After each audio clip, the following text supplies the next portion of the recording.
Buonasera alle principali notizie. A Palermo blitz con 200 uomini delle forze dell'ordine allo Zen dopo l'omicidio di Paolo Tormina, 2 arresti, sequestri di droga e denunce.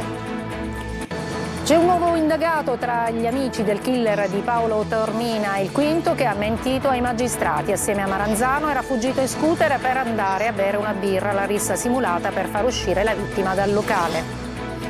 A Catania, nel quartiere di Librino, si torna a sparare in un condominio di Viale Bummacaro per questioni di droga. In via Plebiscito spari contro la saracinesca di un negozio. Ad Augusta un'anziana di 102 anni sventa una truffa. Al telefono un finto avvocato le chiedeva 8.000 euro per aiutare il nipote, responsabile di un incidente stradale, in realtà mai avvenuto. Resta il mistero sui bronzi di Riace, erano solo 2 ai nostri microfoni, un testimone conferma l'origine siciliana, mi dissero che li avevano pescati nelle acque di Brucoli ed erano 5. Un'onda di bellezza attraversa strade e piazze di Librino a Catania, e l'altra faccia del quartiere voluta dall'ennesima iniziativa del mecenate Antonio Presti. Calcio. Stangata del Ministero dell'Interno per i tifosi del Catania, trasferte vietate per 3 mesi. Sul campo la squadra lavora per la super sfida contro il Benevento.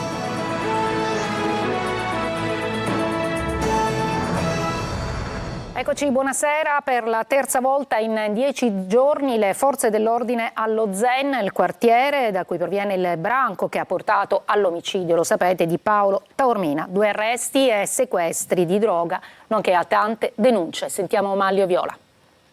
Ben 57 persone denunciate a piede libero per aver occupato abusivamente box e spazi di varia natura, 2 arrestati per droga, un altro per porto abusivo d'arma da fuoco. Sono i risultati dei controlli allo Zen da parte di Polizia, Carabinieri e Guardia di Finanza. Per la terza volta i casermoni della zona popolare a nord della città sono stati cinti d'assedio da 200 uomini delle forze dell'ordine. 3 raid in 10 giorni, ovvero dall'omicidio di Paolo Taormina, il giovane ucciso davanti al pub gestito dalla famiglia, da Gaetano Maranzano, un 28enne residente in via Costante Girardengo, proprio lo Zen. Nel corso dei controlli sono stati multati anche alcuni esercizi commerciali per carenze strutturali e per irregolarità sanitarie, per mancata autorizzazione all'installazione di telecamere e vari altri motivi, trovati lavoratori in nero o privi della necessaria formazione. Sono scattati provvedimenti di sospensione per le attività imprenditoriali per violazione della scia sanitaria. Nel complesso identificate 700 persone, di cui 207 con precedenti e altre 15 già sottoposte a misure di prevenzione. Controllati 288 mezzi in 5 posti di blocco, elevate 27 contravvenzioni al codice della strada per un valore totale che supera i 18.000 euro. E c'è un quinto indagato nella vicenda che ha portato all'omicidio di Paolo Taormina. Per gli investigatori la rissa scoppiata davanti al locale della vittima era solo una messa in scena per far uscire proprio la vittima predestinata della spedizione del branco dello Zen. Sentiamo ancora Manlio Viola. C'è un quinto indagato per false dichiarazioni al pubblico ministero nella vicenda che ha portato all'omicidio di Paolo Taormina. Si tratta di Vincenzo Viviano, il giovane con cui l'assassino reo confesso Gaetano Maranzano si allontanò dal luogo del delitto. Secondo gli investigatori anche lui, come altri 4 giovani prima, avrebbe mentito nel racconto dei fatti di quella sera. Fra i carabinieri si fa strada la tesi secondo la quale la rissa davanti al locale sia stata organizzata, una vera e propria trappola per far uscire la vittima predestinata. Dopo il delitto Gaetano Maranzano e Vincenzo Viviano vengono ripresi dalle telecamere di sicurezza mentre vanno probabilmente a bere una birra. Viviano, ascoltato dagli inquirenti, racconta una storia diversa che non coincide con la sequenza dei fatti ricostruita attraverso le telecamere di sicurezza. Resta da identificare un 7° giovane, si tratta del ragazzo schiaffeggiato da Maranzano davanti al locale di Taormina e andatosi a nascondere fra le auto. Per i carabinieri si trattò proprio di una messa in scena per attirare fuori la vittima predestinata e anche lui ne era complice. Intanto la movida palermitana finisce nelle cronache internazionali, non solo per la violenza. Ne scrive il New York Times, che critica la scelta di trasformare via Macheda in un vero e proprio fast food all'aperto in centro, una giostra per turisti che lascia ai margini i palermitani.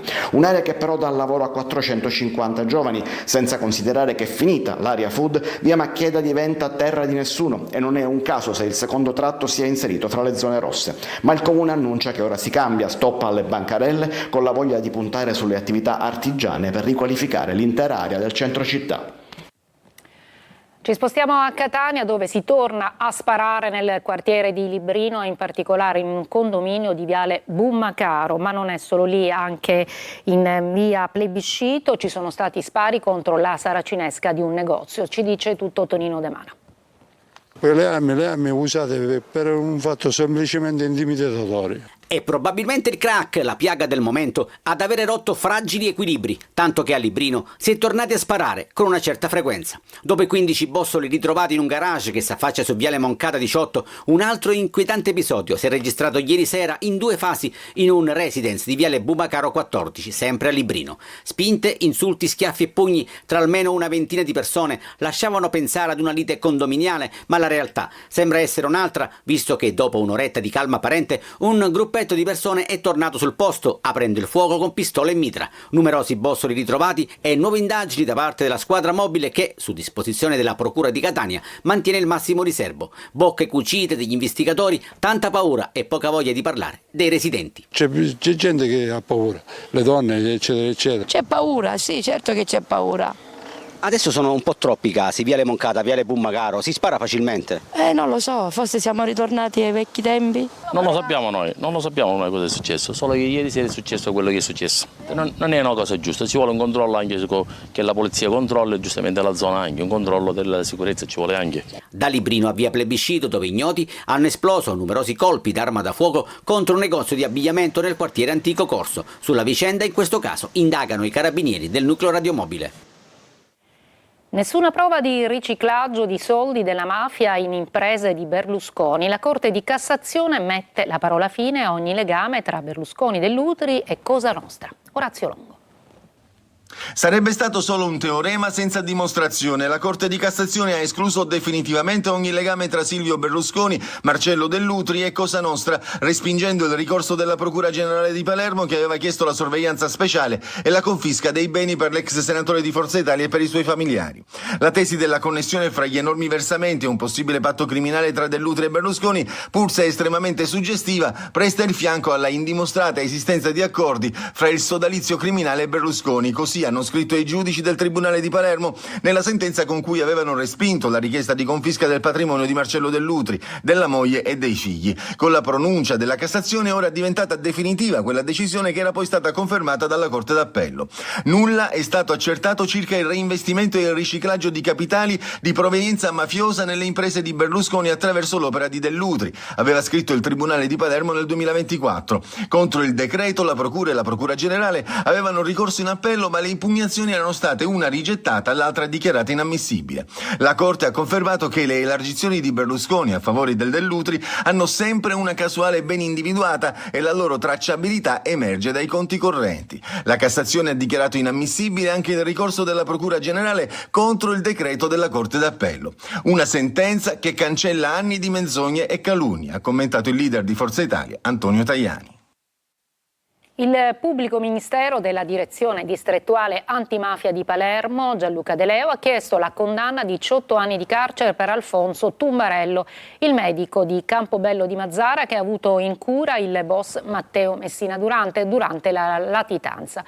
L'imputato è accusato di concorso esterno in associazione mafiosa e falso ideologico. La sentenza è prevista per il 10 di dicembre. E a Porto Empedocle sono arrivati 7 cadaveri di migranti dell'ennesimo naufragio nel canale di Sicilia. Tra le vittime un bimbo di 2 anni, 2 donne incinte e un ragazzo somalo. Ancora dispersi in mare, donne e bambini. Sentiamo Davide Sardo.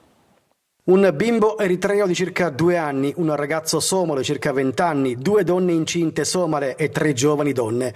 Sono le 7 vittime dell'ennesima tragedia del mare. I corpi sono arrivati al porto di Porto Empedocle a bordo della nave Dattilo della Guardia Costiera. Sul ponte dell'imbarcazione i medici dell'ASP di Agrigento hanno eseguito l'ispezione cadaverica per accertare le cause del decesso alla presenza della polizia scientifica.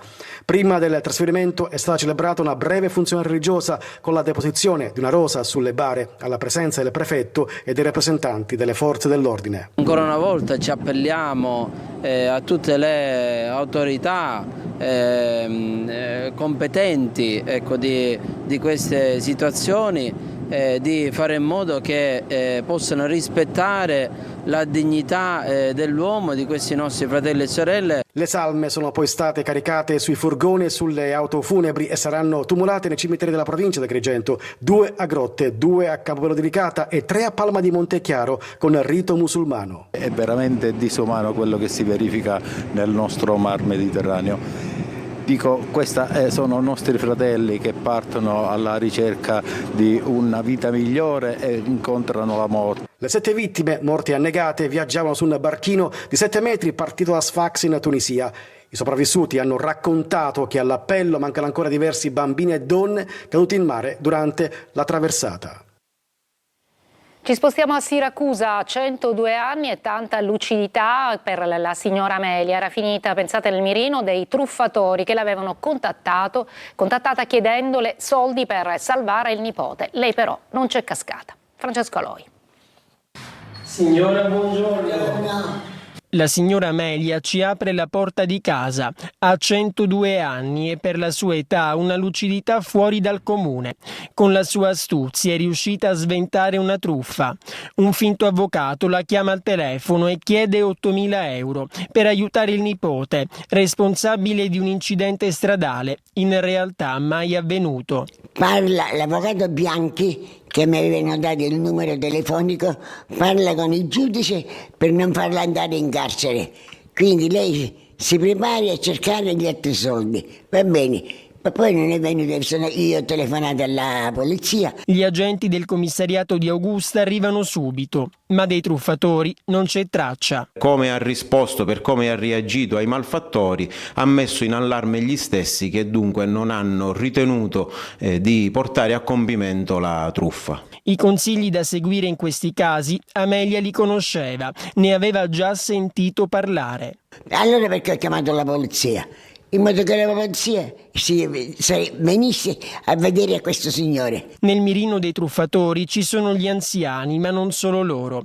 Però di truffe se ne continua a parlare e a cadere nella trappola ormai sono davvero in pochi. Sulla bontà delle campagne che avviamo costantemente, soprattutto anche nelle parrocchie, ma anche appunto attraverso le classiche attività di promozione. Chiamate prima di tutto la polizia che vi assiste e cerca di mantenere l'ordine.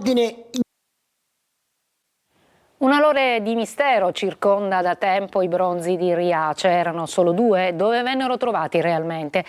Ai nostri microfoni un testimone conferma l'origine siciliana. Mi dissero, dice che li avevano pescati nelle acque di Brucoli ed erano 5 statue. Oggi la prima puntata della nostra inchiesta. Lorena Dolci. Emersero il 16 agosto del 72 dai fondali di Riace, al largo delle coste calabresi. 2 capolavori dell'arte greca in perfetto stato di conservazione, senza nome, senza storia, ma con un passato di 2000 anni. Li chiamarono statua A e statua B, per tutti i bronzi di Riace. Ma erano davvero solo 2 e sono rimasti sempre su un fondale profondo appena 9 metri? Tanti dubbi, evidenti anomalie ed un alone di mistero circondano da 50 anni i 2 guerrieri. Nel frattempo, 2 archeologi americani avanzano l'ipotesi siciliana, e cioè che ben prima della scoperta in Calabria le statue siano state trovate nel mare di Augusta e trafugate per venderle all'estero. Le rivelazioni rimasero inascoltate per anni, finché nell'estate scorsa un nuovo testimone, il signor Enzo, nome di fantasia, rivela nuovi dettagli. I bronzi erano stati pescati a Brucoli.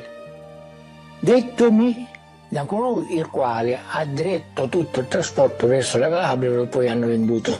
Tutto il resto sono rimasti questi 2. All'epoca il signor Enzo faceva affari in Sud America proprio con questo faccendiere, un losco personaggio legato a doppio filo con 'ndrangheta e politica. Ma la rivelazione riguarda anche il numero, non solo 2 bronzi, ma un intero gruppo scultoreo. A Brucoli abbiamo pescato i bronzi cosiddetti di Riace. I 2 bronzi a Brucoli, io ho detto io, no, 5 statue e 2 leoni. Negli ultimi mesi i testimoni si moltiplicano aggiungendo nuove tessere al mosaico, mentre al lavoro ci sono anche 6 università che stanno per mettere il sigillo scientifico all'origine siciliana dei bronzi. Una breve pausa poi a Catania, dove da domani ci saranno in azione 100 nuovi vigili urbani.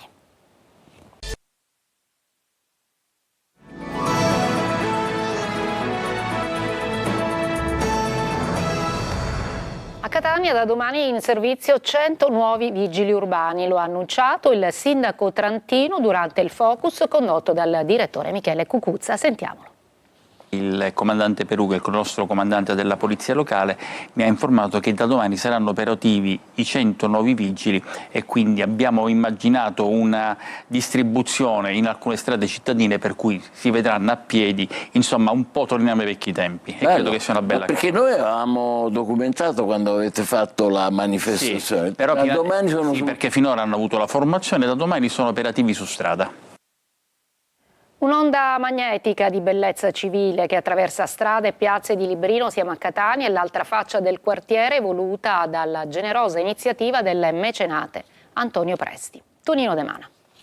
Un'onda magmatica di bellezza civile che attraversa strade e piazze di Librino, nuove opere su cui spicca l'enorme sedia alta 10 metri e nuovi sogni, come la realizzazione di un museo regionale all'aperto a Librino e soprattutto la trasformazione del popoloso quartiere in una piccola Versailles.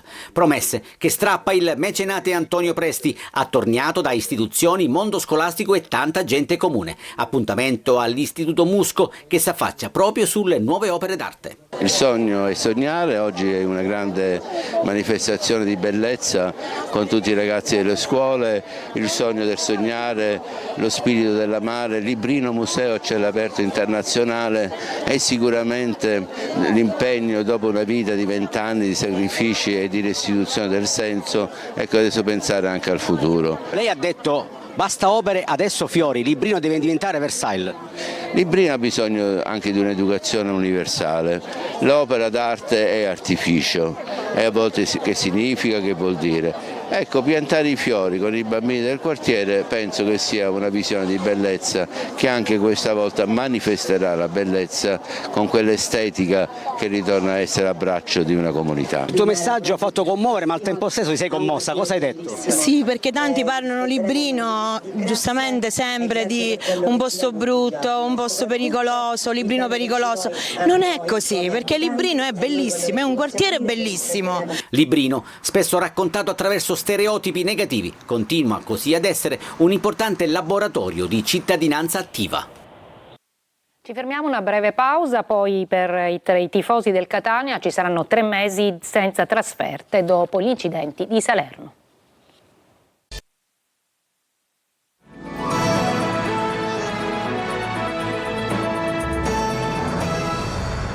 Provvedimento duro per i tifosi del Catania, 3 mesi senza trasferte dopo gli incidenti di Salerno con i tifosi della Casertana. Questo dopo la vittoria sulla Salernitana e prima del match col Benevento, con l'entusiasmo della piazza altissimo, tanto che si prevede un nuovo record stagionale al Massimino. Francesco Triolo. Gli scontri in autostrada con i sostenitori della Casertana dopo Giuliano Catania costano caro ai tifosi rossazzurri. Il Ministero dell'Interno ha disposto infatti 3 mesi di stop alle trasferte della tifoseria etnea a causa degli incidenti sulla A2 poco fuori Salerno, ma anche per i disordini avvenuti la mattina stessa agli imbarcaderi di Messina tra gli stessi tifosi catanesi, che quindi non potranno seguire la squadra a partire proprio dalla prossima trasferta, venerdì 31 a Caserta. Un provvedimento che arriva in un momento di grande entusiasmo per il Catania, che si prepara a vivere un nuovo pienone per la partita contro il Benevento di domenica prossima, se è possibile ancora maggiore di quello registrato contro la Salernitana. Il Massimino, che domenica scorsa ha fatto registrare il record stagionale di spettatori a quota 18.777, è pronto per un'altra giornata di grande festa. Per la gara contro il Benevento, in testa alla classifica insieme alla Salernitana, ad appena un punto dai rossazzurri, già esaurite le 2 curve e la disponibilità in tribuna A è bassa. A differenza della partita con la Salernitana, stavolta il settore ospiti sarà aperto, possibile quindi prevedere circa 20.000 presenze, complice l'entusiasmo generato dal 2-0 alla squadra di Peppe Raffaele. Sul fronte squadra la ripresa degli allenamenti ha portato una buona notizia ed è quella legata alle condizioni fisiche di Alessandro Raimo. Il giocatore si è sottoposto ad ulteriori controlli medici ed esami diagnostici che hanno scongiurato il rischio di intervento chirurgico. Adesso dovrà seguire un percorso personalizzato di riabilitazione dopo il serio trauma distorsivo al ginocchio destro subito nel corso di un allenamento. Difficile fare ipotesi sul rientro, ma potrebbe avvenire ad inizio dicembre. Intanto però c'è da preparare la sfida di domenica e Toscano ha avuto la conferma domenica scorsa che può contare su una rosa di altissimo livello. È tutto, io mi fermo qui, grazie per l'ascolto e buona serata.